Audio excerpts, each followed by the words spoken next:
Assalamualaikum warahmatullahi wabarakatuh. Bismillahirrahmanirrahim. Alhamdulillahi hamdan katsiran tayyiban mubarakan fi kama yuhibbu rabbuna wa yarda. Asyhadu an la ilaha illallah wahdahu la syarika lah wa la na'budu illa iyyah. Wa asyhadu anna Muhammadan 'abduhu wa rasuluh la nabiyya ba'dah. Allahumma shalli wa sallim ala nabiyyina al-karim Sayyidina Muhammad ibn Abdullah wa ala alihi wa sahbihi wa tabi'ihim wa man tabi'ahum bi ihsanin ila yaumil qiyamah. Amma ba'du, qala Allah Ta'ala fi kitabihil karim wa huwa asdaqul qailin. Ya ayyuhalladzina amanu taqullaha haqqa tuqatih wa la tamutunna illa wa antum muslimun. Ya ayyuhalladzina amanu taqullaha wa qulu qawlan sadida yuslih lakum a'malakum wa yaghfir lakum dhunubakum. Wa may yuti'illaha wa rasulahu faqad faza fawzan 'azima.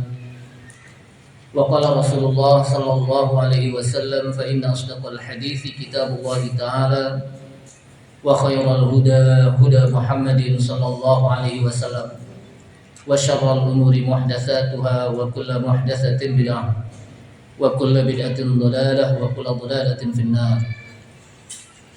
Ma'asyiral muslimin rahimani Allah wa rahimakum, hadirin jamaah Masjid Al-Munawwar yang mudah-mudahan dirahmati Allah Subhanahu wa taala.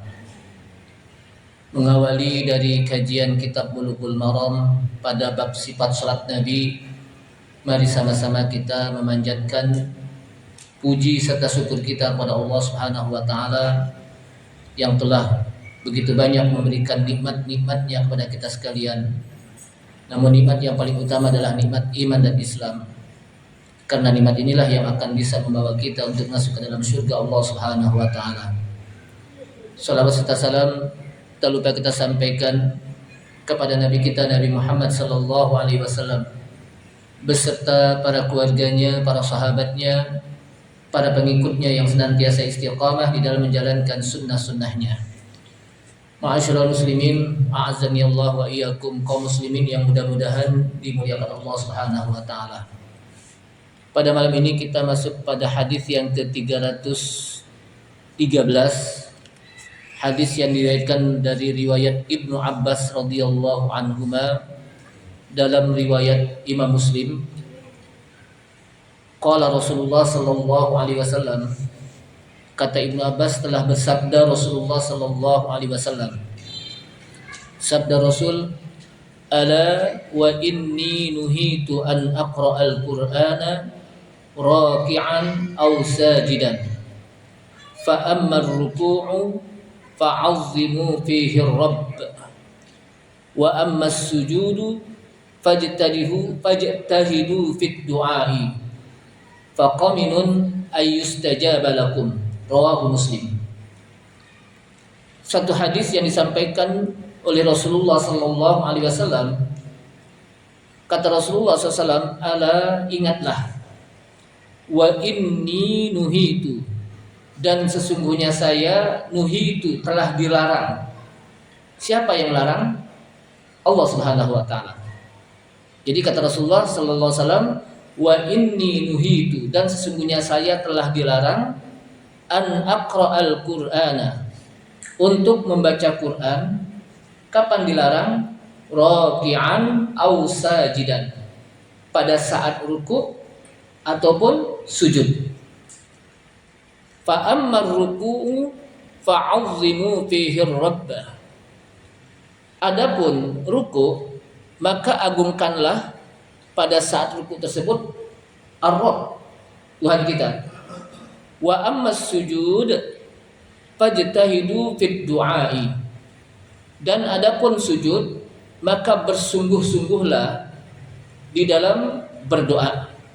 Faqaminun ayyustajaba lakum, maka qaminun ay haqiqun wa jadirun, maka pasti akan diijabah diterima doa kalian oleh Allah Subhanahu wa taala. Hadis ini adalah riwayat Muslim. Ma'asyiral muslimin rahimakumullah. Satu hadis yang pendek tapi memiliki makna yang panjang. Sehingga para ulama menjelaskan tentang hadis ini begitu panjang. Yang pertama kita lihat dulu fa'azzimu fihir rabb. Maka agungkanlah pada saat kita ruku. Siapa yang kita agungkan? Allah Subhanahu wa taala. Ini menjelaskan bahwa salah satu sifat Allah Subhanahu wa taala adalah Al-Azim, Al-Jalil, Maha besar, Maha agung. Yang dimaksud dengan fa'azzimu di sini adalah subhana rabbiyal azimi. Karena kata-kata fa'azzimu dari kata-kata azim. Yang dimaksud adalah maka bacaan tasbih subhana rabbiyal azimi. Jadi kalau kita ruku yang dibaca apa? Subhana rabbiyal azimi. Wa amma sujud fajtahidu fid du'a. Adapun sujud maka bersungguh-sungguhlah di dalam berdoa. Artinya di dalam sujud kita juga dibolehkan bahkan diperintahkan untuk berdoa. Kenapa? Faqaminun ayyustajaba lakum. Kata-kata qaminun para ulama bahasa menyebutkan kata-kata qaminun di sini adalah sebagaimana yang disampaikan oleh Ibnu Ruslan. Kata-kata qaminun maksudnya adalah hakikun wajadirun. Benar-benar pasti. Pasti atau benar-benar ayyustajaba lakum. Doa kalian diijabah oleh Allah SWT. Di dalam apa? Bersujud. Nah dari sini kita bisa mengambil beberapa kesimpulan dari hadis yang mulia ini. Yang pertama adalah an-nahyu an qiraatil Qur'ani fi halatir ruku'i was sujud. Larangan di dalam membaca Al-Qur'an pada saat ketika kita ruku dan sujud. Nanti ada alasannya kenapa larangan itu. Jadi kita diperintahkan untuk baca Quran hanya pada saat kita apa? Berdiri. Tidak pada saat apa? Ruku atau sujud. Di sini ada larangan. Baik pada saat sholat yang wajib ataupun sholat yang sunnah. Fis sholatil fardhah awin nafilah, pada saat kita sholat yang wajib atau yang sunnah. Wan nahyu minar rabbi tabaraka wa ta'ala. Yang dimaksud dengan melarang itu adalah siapa yang melarang? Allah Subhanahu wa ta'ala. Allah tabaraka wa ta'ala yang melarang. Karena Rasulullah SAW mengatakan wa inni nuhitu, dan sesungguhnya saya dilarang. Berarti yang melarang siapa? Allah Subhanahu wa ta'ala. Dan fa innal manhiya huwa Rasulullah sallallahu alaihi wasallam, dan yang dilarang itu Rasulullah sallallahu. Yang melarang adalah siapa? Allah Subhanahu wa taala. Yang dilarang adalah Rasulullah sallallahu alaihi wasallam. Namun pada dasar larangan itu adalah bukan hanya untuk Rasulullah sallallahu alaihi wasallam saja, tapi juga anna ummatahu manhiyatun anhu aidan. Jadi umatnya juga dilarang. Umatnya juga apa? Dilarang. Jadi ketika Allah SWT melarang Rasulullah SAW, bukan hanya untuk Rasulullah SAW, tapi juga untuk apa? Umatnya. Larangan tersebut. Kemudian hadis itu sebagaimana sebagian ulama mengatakan yaqtadi tahrimul manhi anhu. Mengandung larangan yang haram untuk membaca apa? Quran pada saat kita ruku atau sujud. Ini sebagian ulama mengatakan apa? Larangan itu apa? Litahrim. An-nahyu litahrim. Jadi larangan yang mengandung apa? Keharaman. Kalau keharaman berarti apa? Berdosa besar. Ya. Dengan membaca Al-Quran. Muharramatun fir ruku'i was sujud. Diharamkan untuk membaca Al-Quran pada saat ruku dan sujud. Sebagian ulama. Illa anna aktsaral ulama. Kemudian kecuali kebanyakan ulama. Tadi itu sebagian, tapi mayoritas ulama, kebanyakan ulama hamilun nahya ala karahati faqat. Jadi mereka menghukumi bahwa yang dimaksud larangan tersebut tidak sampai kepada larangan haram, tapi an-nahyu lil karahah, larangan hanya sekedar makruh. Jadi tidak sampai kepada apa? Tingkatan haram, cuma apa? Makruh saja. Tidak haram, ya. Kenapa? Karena mereka melakukannya bukan pada tempatnya. Bukan Bapak, pada tempatnya. Sehingga disebutkan dalam syarah Al-Iqna, wa tukrahul qira'atu fir ruku'i was sujudi, dan dimakruhkan untuk membaca Quran pada saat kita ruku atau sujud. Ya. Karena Rasulullah Shallallahu Alaihi Wasallam melarangnya. Karena saat kita sujud atau saat kita ruku, saat dimana itu kondisi wali annaha halu zullin wan khifadin. Karena ketika seorang itu sedang ruku dan sujud, dia sedang merasa tunduk pada Allah SWT, merasa hina. Sedangkan Al-Quran asyraful kalam, ya. Al-Quran itu adalah apa? Kalam, kalimat yang mulia, sehingga tidak pantas untuk dibaca pada saat apa? Ruku dan sujud. Karena saat kita ruku dan sujud, kita sedang apa? Menghadap Allah Subhanahu wa taala, dan kita inkhifat. Artinya apa? Tunduk dan merasa hina. Karena ketika kita pas sujud, ruku itu kita apa? Di hadapan Allah SWT apa? Sangat hina. Dan Al-Quran itu mulia, sehingga tidak tepat untuk membaca di saat ketika apa? Ruku dan sujud. Nah, dari sini jamaah sekalian, berarti di dalam ruku dan sujud itu memiliki zikir tasbih yang dikenal dengan zikrul muqayyad, zikir yang terikat. Ada zikir yang terikat. Sehingga para ulama mengatakan, kalau ada zikir yang terikat, dahulukan zikir yang terikat. Seperti umpamanya, kita habis sholat ada zikir gak? Yang dikenal dengan apa? Zikrul muqayyad, zikir yang terikat. Mana lebih utama, zikrul muqayyad atau kita baca Quran langsung? Kata para ulama, ambil zikir muqayyad dulu. Walaupun sebetulnya disebutkan oleh para ulama, sebagaimana Syekhul Islam mengatakan, qiraatul Qur'ani afdalu minaz zikri.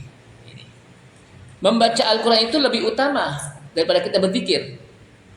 Jadi paling utama itu semuanya apa? Baca Quran. Namun wa dzikru afdalu minad doa. Dan zikir itu lebih utama ketimbang kita berdoa. Artinya apa? Dari sini maka membaca Al-Quran itu adalah zikir yang paling utama. Namun ketika zikir itu zikir muqayyad, maka ambil zikir yang muqayyad dulu, yang memang terikat dengan waktu atau terikat dengan tempat. Seperti zikir muqayyad itu kita habis sholat umpamanya. Kita diperintahkan untuk membaca apa? Zikir Allahumma antas salam wa minkas salam tabarakta ya dzal jalali wal ikram. Kan itu apa? Zikir.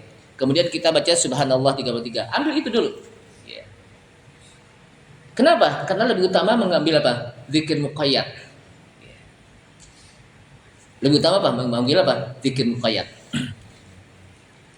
Zikir muqayyad. Kemudian ketika kita sujud, kan kita diperintahkan untuk apa?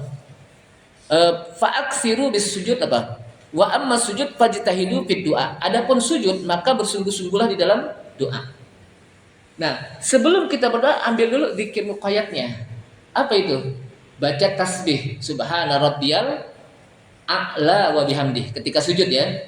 Kalau ketika ruku apa? Subhana rabbiyal azimi wa bihamdih. Jadi jangan sampai dia langsung berdoa, zikir dulu gitu. Karena itu lebih utama. Jadi zikir dulu apa? Itu lebih utama. Namun secara dasar hukum, maka yang paling utama adalah membaca Al-Quran. Zikir membaca Al-Quran apa? Utama. Tapi karena di ruku dan di sujud bukan tempat untuk kita apa? Membaca Quran, maka yang utama apa? Berzikir. Gitu. Yang diajarkan oleh Rasulullah SAW. Nah ini yang dikenal apa? Zikrul muqayyad.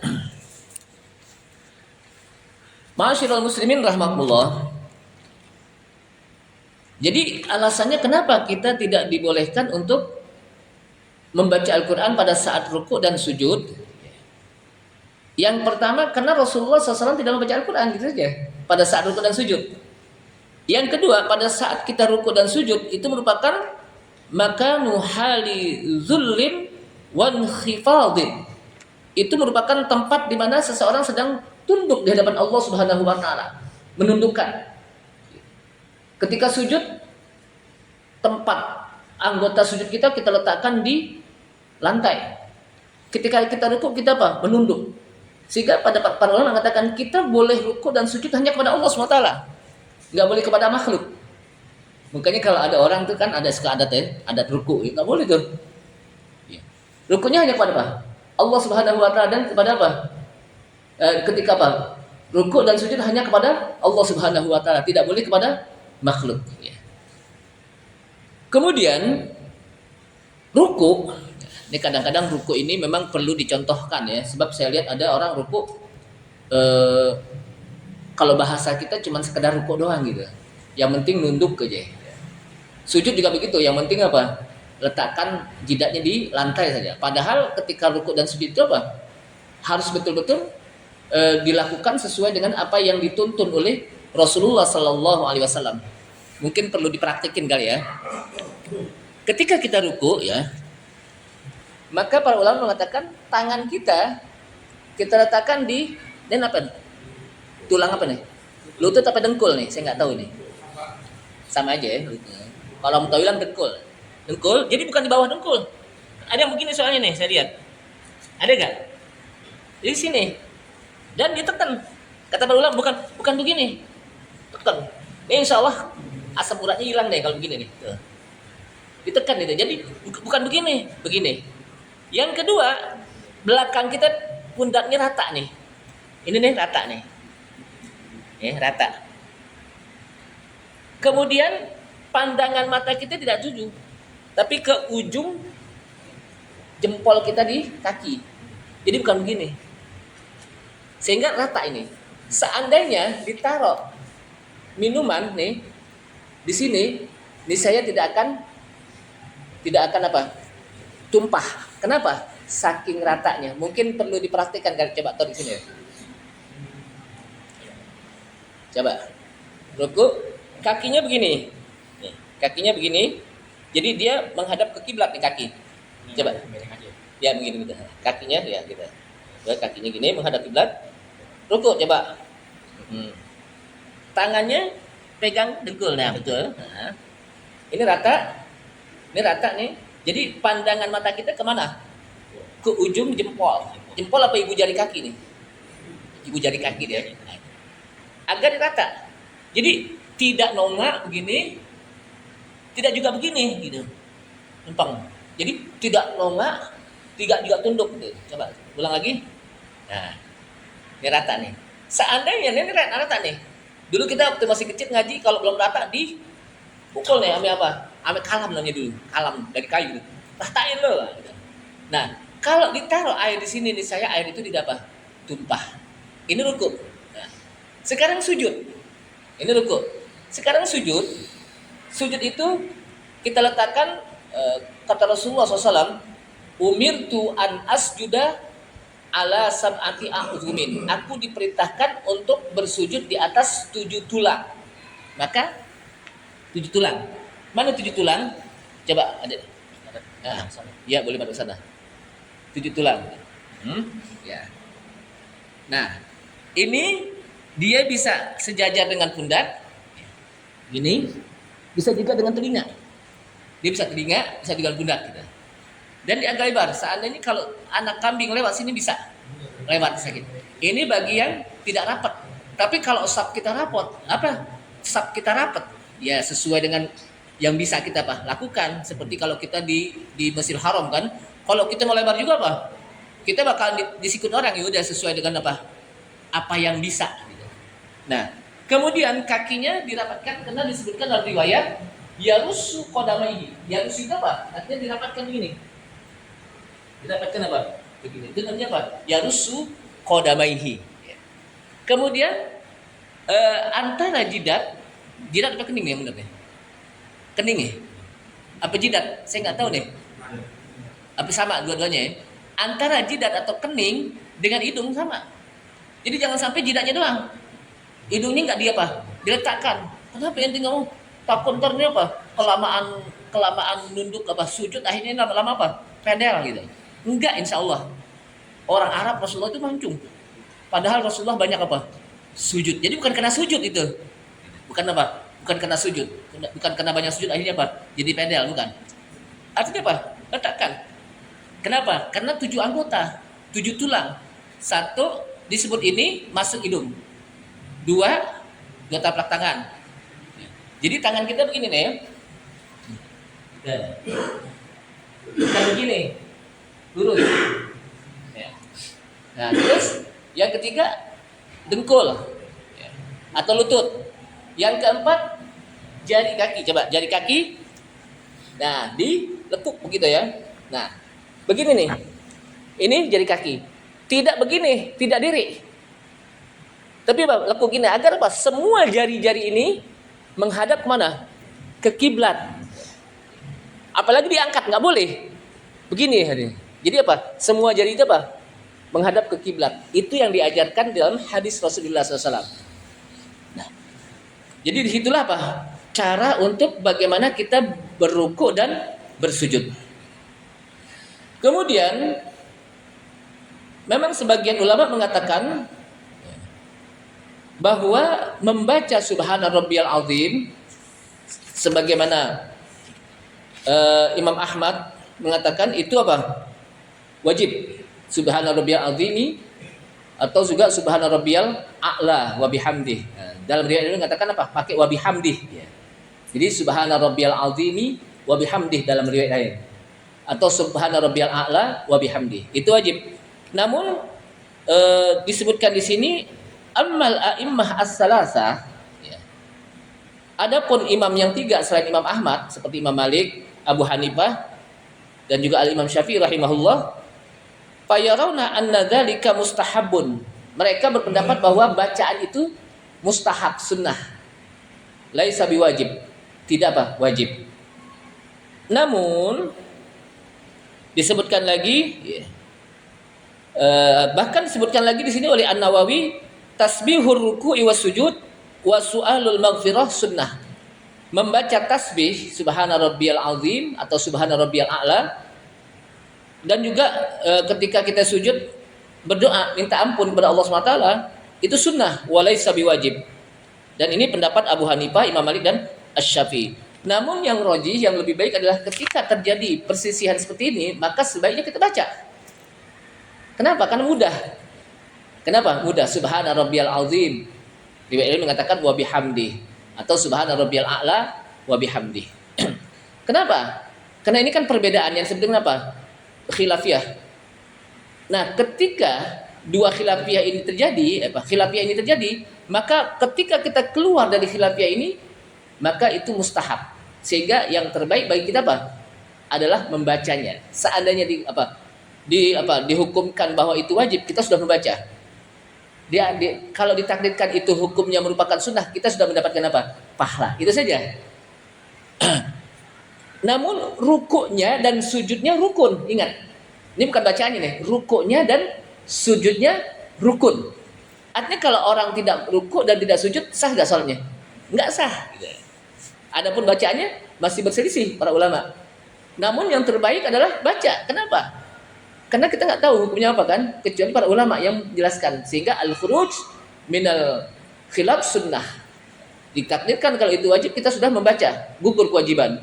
Tapi kalau itu sunnah, kita sudah mendapatkan apa? Pahala sunnah atau mustahab. Jamaah sekalian rahimakumullah.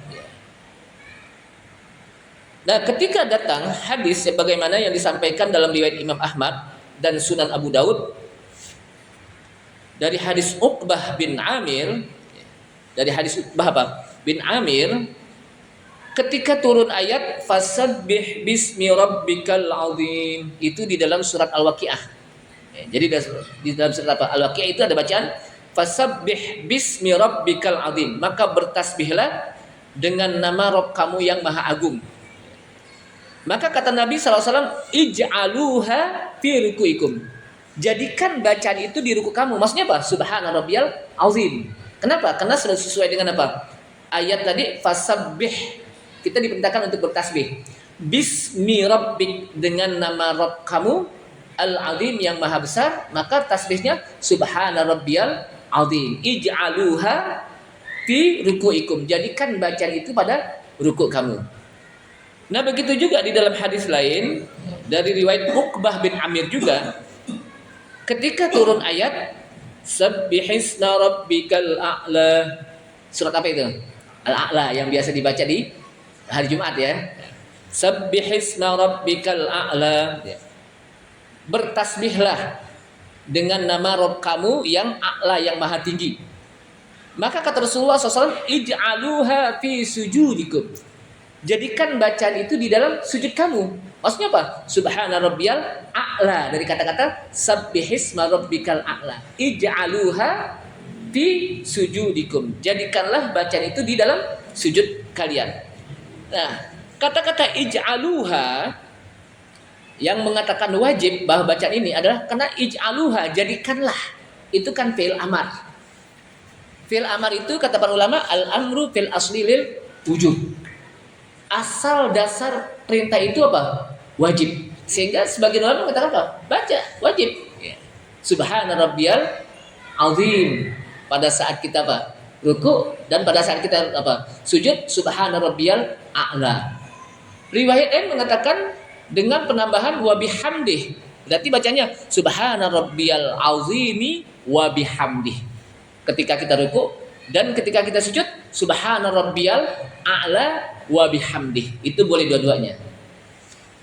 Kemudian, jadi itu yang menyebabkan bahwa menjadi wajib bagi mereka yang berpendapat bahwa bacaan itu apa? Wajib. Begitu juga, kenapa wajib? Karena disebutkan karena Rasulullah Sallallahu Alaihi Wasallam, kata riwayat Hudzaifah al-Yamani, di mana penulis buku ini menyampaikan tentang dalilnya wajib membaca apa? Subhana rabbiyal a'la dan subhana rabbiyal azim adalah karena Rasulullah sallallahu alaihi wasallam yaqulu fi ruku'ihi subhana rabbiyal azim wa fi sujudihi subhana rabbiyal a'la. Ini kata apa? Hudzaifah al-Yamani. Adalah Rasulullah sallallahu alaihi wasallam, beliau membaca pada saat ruku subhana rabbiyal azim. Dan pada saat sujud maka beliau membaca subhana rabbiyal a'la. Nah, ini apa? Yang menjelaskan tentang apa? Wajibnya. Kenapa pertama Rasulullah SAW apa? Membacanya, yang kedua Rasulullah SAW apa? Rasulullah SAW memerintahkannya ij'aluha fi ruku'ikum. Ketika turun ayat apa? Fasabbih bismi rabbikal azim. Dan ketika apa? Turun ayat sabbihisma rabbikal a'la ij'aluha fi sujudikum. Ij'aluha fi sujudikum. Ini menandakan apa? Al-aslu fil amri lil wujud. Namun saya ulang lagi bahwa pendapat tiga imam seperti Imam Malik, termasuk juga apa? Imam Abu Hanifah dan Imam Syafi'i, sebagaimana yang dikutip oleh Al-Imam Nawawi rahimahullah, tasbihur ruku'i was sujudi was su'alul maghfirati sunnatun. Membaca tasbih saat ruku dan sujud dan memohon ampunan ketika apa? Disujud kan kita diperintahkan untuk apa? Berdoa. Itu sunnah. Walaisa biwajib. Itu bukan apa? Bukan wajib. Dan itulah pendapat Abu Hanifah, Imam Malik dan Asy-Syafi'i. Nah, sebagian ulama mengatakan yang wajib itu ya kita baca aja. Itu lebih apa? Lebih selamat gitu ya. Kenapa? Kita keluar dari khilaf gitu ya. Lebih apa? Lebih selamat. Ma'asyiral muslimin rahimakumullah. Dari sini berarti bahwa kita juga diperintahkan untuk berdoa ketika apa? Sujud. Kenapa? Karena di dalam hadis bahwa wa ammas sujudu fajtahidu fid du'a. Adapun dalam sujud maka bersungguh-sungguhlah di dalam berdoa. Dan ini setelah kita membaca tasbih. Jangan langsung doa, baca dulu apa? Tasbih tadi subhana rabbiyal a'la. Pada saat apa? Sujud. Walaupun disebutkan di sini ya, tasbihnya itu ya, minimal marrotan wahidah, boleh satu kali. Minimal tapi itu. Minimal apa? Marrotan wahidah, tapi bacanya yang benar. Yang begitu, subhana rabbiyal azimi. Atau ditambah wa bihamdi. Subhana rabbiyal a'la wa bihamdi. Itu minimal. Namun wa adnal kamal, dan yang sempurna, yang biasa itu dengan 3 kebiasaannya apa? 3 itu juga sempurna. Itu apa? 3 subhana rabbiyal azimi wa bihamdi. Kalau kita tambahkan wa bihamdi pada saat kita apa? Ruku. Subhana rabbiyal azimi wa bihamdi. 3 kali. Pada saat kita ruku juga begitu, ada sujud juga gitu. Subhana rabbiyal a'la wa bihamdi. Jadi jangan cepat-cepat. Subhanallah, subhanallah. Itu bisa 5 menit apa? Bisa 1 detik kalau begitu bacanya. Jadi betul-betul kita bacaan kita apa? Jangan terburu-buru. Begitu juga Fatihah juga begitu. Jangan mentang-mentang Fatihahnya itu sir pelan, dicepetin. Giliran apa? Kencang dilama-lamatin. Bismillahirrahmanirrahim. Alhamdulillahi Rabbil Alamin. Itu kalau kedengeran. Tapi kalau bilang pelan, itu nggak bisa itu. Bacanya sama juga. Ketika kita baca pelan, sama dengan ketika kita baca apa? Keras. Jadi jangan mentang-mentang apa pelan, dicepetin deh. Bismillahirrahmanirrahim. Amin. Belum apa-apa diwalat-walin amin aja itu. Kenapa? Nggak kedengeran orang gini. Iya, orang nggak kedengeran, tapi Allah Subhanahu wa taala dengar gak? Pasti dengar. Dan itu juga menyangkut sah dan tidaknya bacaan kita Fatihah. Kalau dia jadi imam cepat, dia nanggung orang yang begitu banyak. Maka imam itu nggak gampang jadi imam. Dia harus menanggung semua orang yang sholat di belakang dia. Makanya imam kan orang pilihan, imam itu. Imam itu apa? Pilihan dia. Kenapa? Karena kalau imamnya bacaannya bagus, berarti makmumnya itu pasti bagus di bawah Pak Imam. Hasil dari seleksi bacaan. Inilah imam yang paling bagus bacaan di antara apa? Imam. Tapi kalau imamnya bacanya nggak bagus, jadi imamnya baca begitu, apalagi makmumnya kan gitu. Jadi imam itu apa? Barometer standar. Sehingga nggak gampang jadi imam. Apalagi kalau imam itu apa? Tidak disukai, itu juga lebih hebat lagi. Dalam hadis itu disebutkan kalau imam dibenci oleh jamaah, itu tidak sholatnya itu nggak diterima oleh Allah SWT. Bayangkan. Makanya kita kan imam itu, makanya ada yang disebut dengan imam rawatib. Kalau imam rawatib, kalau udah qomat, yang bukan rawatib jangan maju. Kenapa? Selama ada imam rawatib. Jadi makmum itu nggak boleh nyeloncongan masuk ke tempat apa? Imam. Kecuali kalau imamnya nggak ada, ya udah kelangak sono, ngelangak sini, nggak ada. Ambil dari makmum yang terbaik bacaannya. Jangan main dorong-dorongan. Inti aja, jangan. Akhirnya salah dorong, repot lagi nanti. Kan gitu. Salah dorong apa? Repot lagi. Jadi imam itu apa? Luar biasa tanggung jawabnya. Sehingga penting bagi kita untuk memilih imam. Memilih imam apa? Dari sisi bobot bacaannya ya. Karena disebutkan kata Rasulullah, ya ummul qaumu ahsanuhum Qur'anan. Suatu kaum hendaknya diimami oleh yang ahsanuhum Qur'anan, yang paling baik bacaannya. Bacaannya gimana? Ya. Qur'annya gimana? Fatihahnya. Ya. Apakah makhrijal hurufnya bagus? Ya. Bacaan juga bagus. Ya. Kemudian apa? Tahsinnya juga bagaimana, itu harus dilihat. Bukan hanya bacanya saja kata para ulama, termasuk juga bagaimana dia memahami apa yang dibaca. Ya. Kalau hanya sekedar baca, anak-anak juga banyak yang bisa baca, tapi bagaimana dia bisa paham nggak? Kenapa? Apa yang dia baca. Kemudian kalau ada 2 orang ternyata sama, dua-duanya apa? Bagus bacaannya dan juga alim dalam apa? Masalah Quran. Yang kedua, a'lamuhum sunnatan, yang paling tahu tentang sunnah.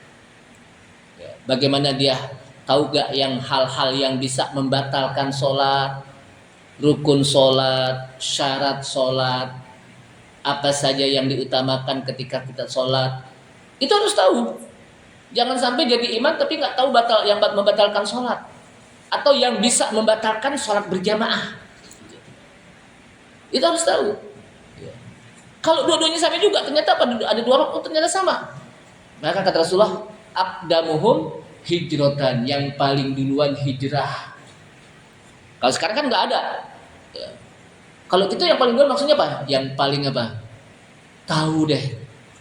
Dari maksiat dia apa? Buru-buru hijrah. Jadi jangan sampai ada imam jadi imam masih juga apa?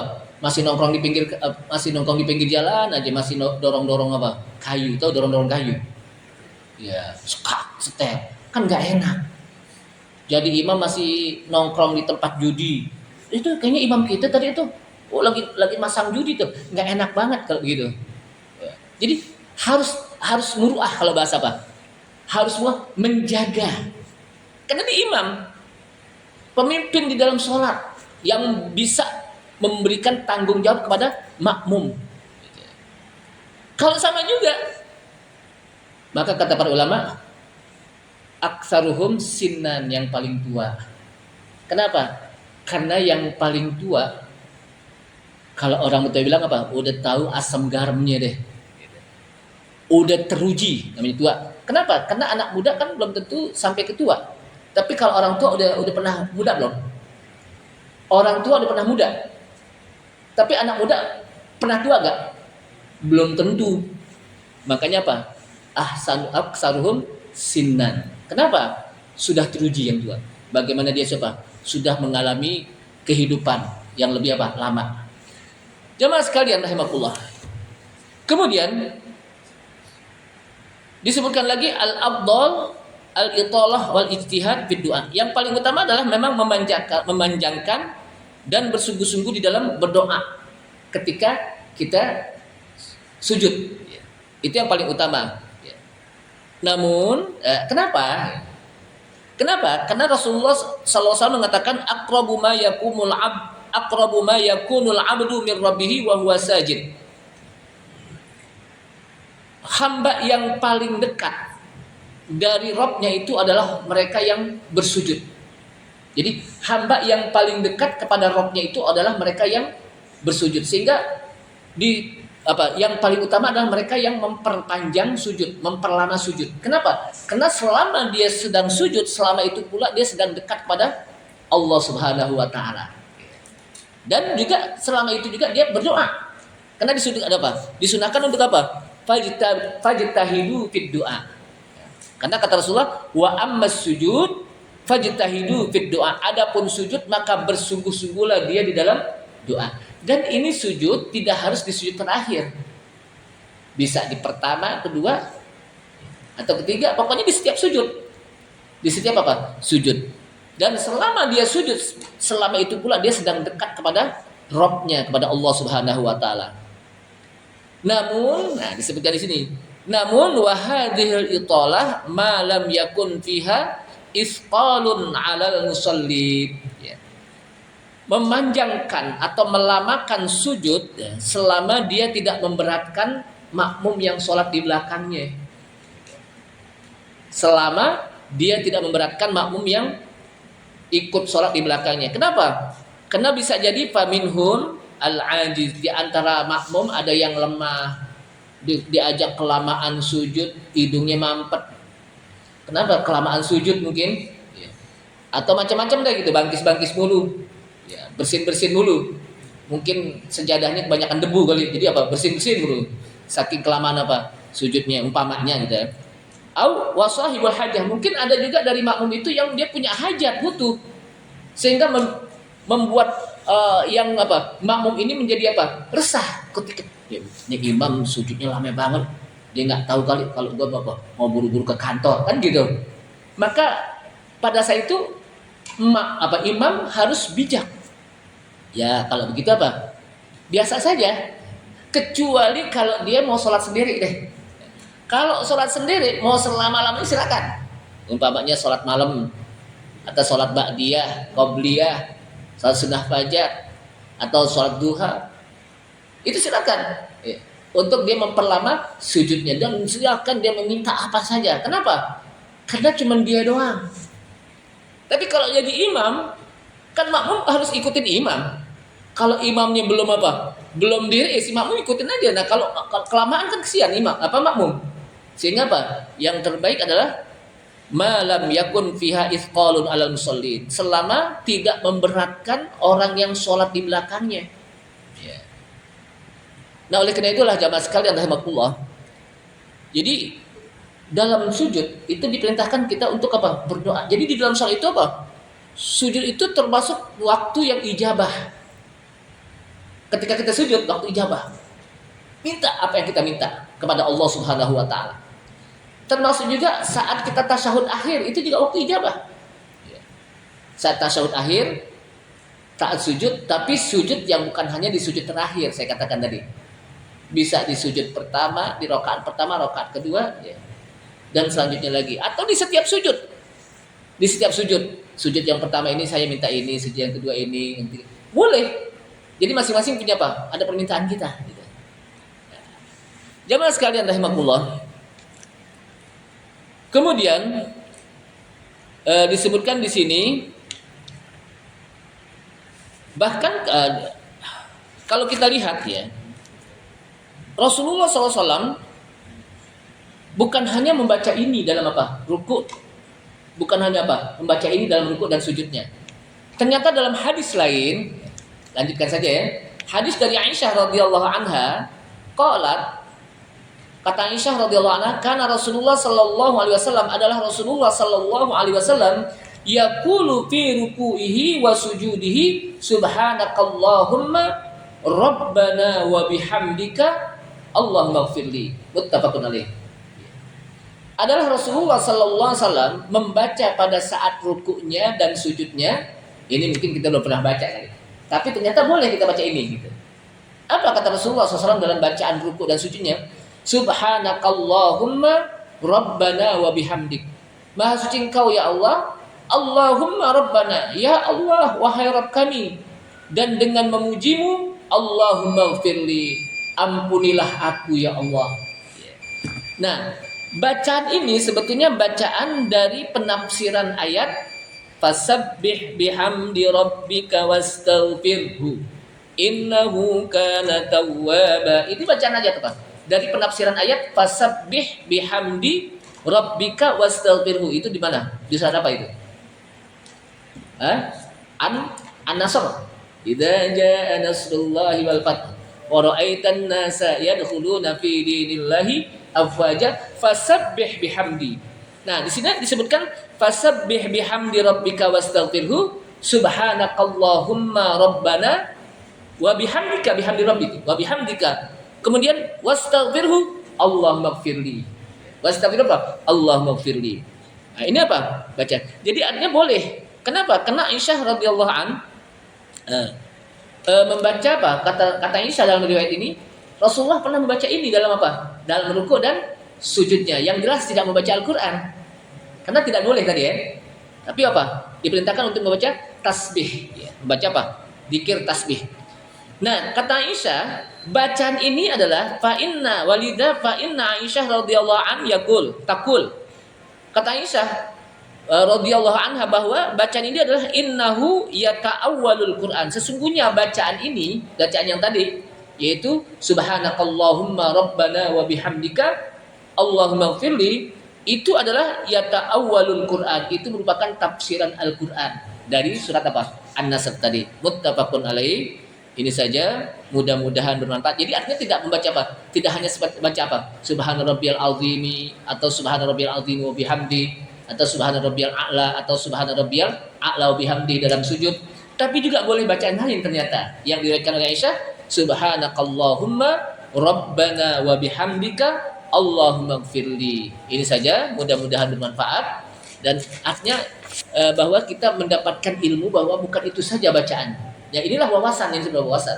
Jadi ketika kita belajar, ternyata kita menambah ilmu bahwa bukan hanya itu saja bacaannya, tapi apa? Ada bacaan yang lain. Dan apa yang kita baca ternyata memang ada hadisnya. Jadi semakin kuat apa yang kita lakukan, kita amalkan karena sesuai dengan hadis Rasulullah SAW. Kita tutup subhanalhamdika asyhadu an la ilaha illa anta astaghfiruka wa atubu ilaik. Wassalamualaikum warahmatullahi wabarakatuh.